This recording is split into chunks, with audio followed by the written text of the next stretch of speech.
Dr. Marcos Vinícius de Souza Mangini. Mangini. Não é italiano, não? Italiano, Mangini. Manghini, sim. Mangini. Seria, verdade. Não, portuguesar. Processo 10452160033323001, com a palavra. Egrégio Tribunal de Justiça do Estado de Minas Gerais, Colenda, Quarta Câmara Civil, eminentes desembargadores, colegas que se fazem presentes.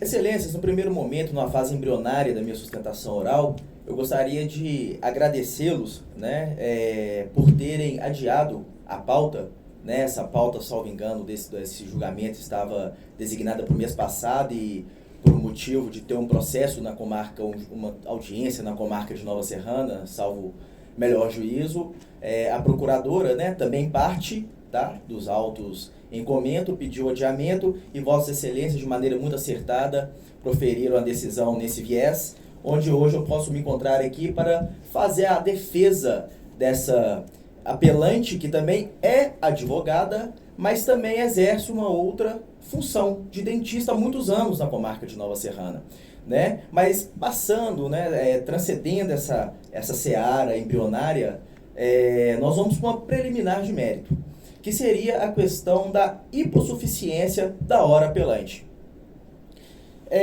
O artigo 5º, inciso 74 da nossa Carta Magna, né, ela preconiza que o Estado prestará assistência jurídica integral e gratuita ao se comprovar a insuficiência de recursos. É muito interessante, excelências, e eu entro um pouco na questão doutrinária, jurisprudencial, né, que o nosso antigo CPC de 1973, ainda quando promulgado na época ditatorial, né, ele não trazia essa liberdade, né, essa oportunidade, até mesmo desse aprendiz de advogado hoje se encontrar nessa tribuna aqui e poder, né, fazer uma defesa de um cliente e tudo mais. E muito menos, né, de uma maneira tão taxativa como traz hoje o nosso CPC de 2015, no seu artigo 98, né, onde esculpe a hipossuficiência.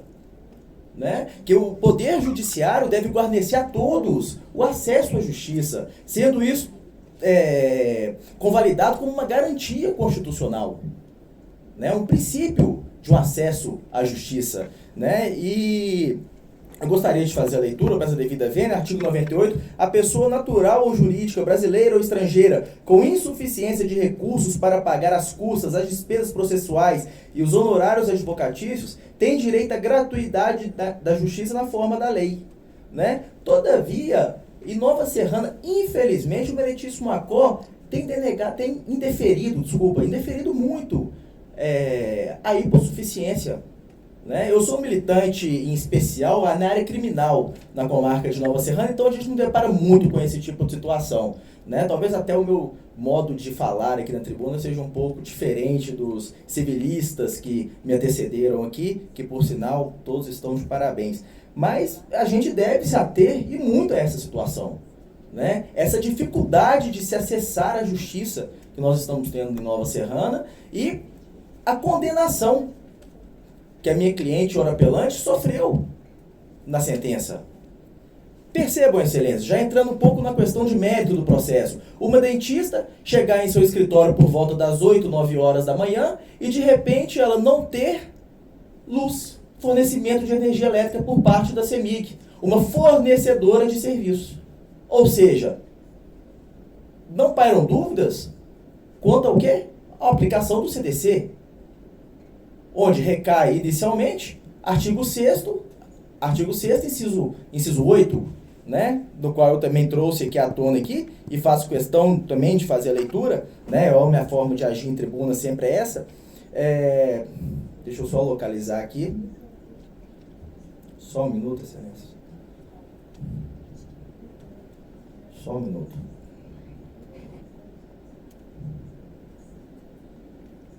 Vamos lá. São direitos básicos do consumidor. Inciso 8. A facilitação da defesa de seus direitos, inclusive com inversão do ônus da prova, a favor no processo civil, quando, a critério do juiz, for verossímil a alegação ou quando ele hipossuficiente, segundo as regras ordinárias de experiências. Aí vossas excelências, ou até outras partes, podem me indagar, mas o meritíssimo juiz Acó não reconheceu a hipossuficiência lá no primeiro despacho proferido, mas a gente não pode confundir a hipossuficiência prevista no CDC, que é uma hipossuficiência para que haja paridade entre as partes, para que haja isonomia processual, tendo em vista que eu estou militando contra a CEMIG. Eu sou aqui uma mera dentista. Então essa hipossuficiência serve para quê? Essa inversão do ônus da prova serve para quê? Para que haja igualdade processual. E o meritíssimo juiz Acó sequer decidiu nesse ponto do processo. Ele sequer adentrou nesse mérito da questão. Ele sequer. Aí entra uma outra questão que seria, mas a parte, conforme preconiza a sentença dele, o decreto, né, a sentença proferida, que a parte não seria legítima para propor ação contra a CEMIG. Mas por que a parte não seria legítima se eu tenho inúmeros julgados, inclusive desse egrégio Tribunal de Justiça, no sentido da legitimidade por essa locatária do imóvel, conforme contrato já acostado aos autos, bem como eu tenho inúmeras decisões que condenam locatórios a efetuar pagamentos para a CEMIG. Então, me chama a atenção, ela é legítima para efetuar pagamento, mas ela não é legítima para requerer os seus direitos? Não seria um contrassenso no entendimento? A legitimidade, se ela tem a legitimidade para pagar, ela tem que ser legítima para requerer seus direitos. E o Poder Judiciário cabe a ele guarnecer os direitos da hora consumidora. Eu peço a devida vênia, excelências, para fazer a leitura.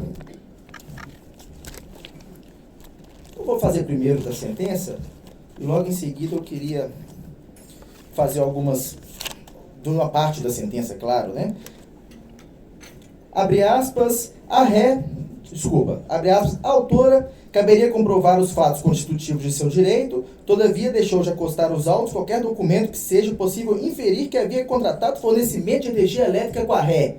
Ora, se a autora ocupava o imóvel, se a autora desincumbiu de levar testemunhas para audiência de instrução e julgamento, se a autora pediu as gravações, né, inclusive informando o número de protocolo, onde a CEMIG trouxe aos autos, que não tinham mais essas gravações, aos autos, como ela seria parte ilegítima para figurar no polo passivo da ação e não haveria relação jurídica entre as partes? Mas ela tem relação jurídica para pagar? Então a autora só servia, a apelante, no caso, só serviria para pagar as contas, mas para postular o seu direito ela não teria garantia nenhuma em termos jurídicos, né? E me chama a atenção também, e não pode deixar de ser falado aqui na tribuna, que é um momento oportuno para isso, o fato de todas as contas estarem quitadas. Simplesmente a CEMIG foi lá, através, claro, de um agente seu, e efetuou o corte de iluminação. E dizer que isso não é um ato que gera um desconforto, né, um constrangimento à parte, seria surreal. É óbvio, né, que além de perecimentos de materiais como resina, como anestésicos, como demais, né, atinentes à profissão, se perderam em virtude desse ato unilateral da CEMIG, totalmente unilateral. E a CEMIG, na sua defesa ainda, postergou ou delegou a competência de tal ato para a imobiliária Lucian, de Nova Serrana, sendo que a autora, o apelante, nunca teve qualquer vínculo com a imobiliária Lucian. E o meritíssimo juiz Acó simplesmente feriu de morte o que preconiza o artigo 93, inciso 9 da nossa Carta Magna, que diz que todos os atos do Poder Judiciário devem ser devidamente fundamentados sob pena, podendo a lei se limitar à presença de um ou determinados atos, né? Todos os atos dos julgamentos do órgão do Poder Judiciário serão públicos e fundamentadas todas as decisões, sob pena de nulidade. Então, o que se requer aqui, excelências, é que seja declarada nula a sentença proferida pelo meritíssimo juiz Acó, porque sequer na sentença dele, e no recurso o apelante traz essa situação da sentença cita petita, o juiz fez remissão às provas que foram juntadas à exordial, que foram confeccionadas ao longo da instrução, as testemunhas que compareceram à audiência de instrução e julgamento. Mas não. Ao invés de se atentar de fato à realidade fática, probatória constante dos autos, o juiz condenou a hora apelante em custas e honorários advocatícios.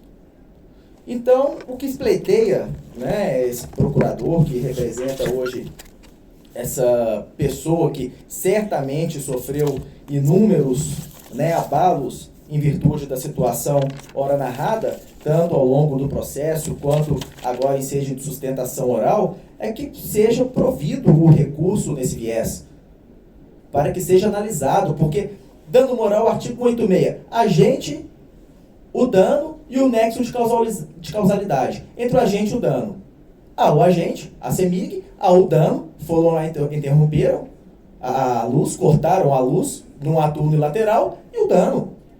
Ela teve que ligar para clientes, tanto é que nos depoimentos, né, nos testemunhos prestados por estes, ficou tudo evidenciado de maneira notória. E isso sequer foi objeto de apreciação pelo meritíssimo juízo. Né? E ainda há a resolução da ANEEL, a qual eu vou fazer remissão aqui e prometo terminar, que seria a resolução 414 de 2010, né, que no seu artigo 173 dispõe, para notificação de suspensão do fornecimento à unidade consumidora, prevista na seção 3 desse capítulo, a distribuidora deverá observar as seguintes condições: a notificação seja escrita, específica e com entrega comprovada ou, alternativamente, impressa em destaque na fatura com antecedência mínima de 3 dias por razões de ordem técnica ou segurança e 15 dias no caso do inadimplemento. Excelências, a apelante nunca foi notificada. Ela chegou para o seu labor como dentista e simplesmente não havia fornecimento de energia elétrica no seu consultório, sendo que ela já ocupava aquele local há praticamente 3 meses. E ocupa até hoje. Até hoje se encontra nesse local, prestando seus serviços odontológicos. Então, excelência, o que se pede aqui, com a devida vênia, é que seja reformada a sentença proferida pelo meritíssimo juiz Acó e, via de regra, seja julgado procedente o recurso para reformar em todo a hora a sentença prolatada. Obrigado. Relator? Só um minutinho, peço a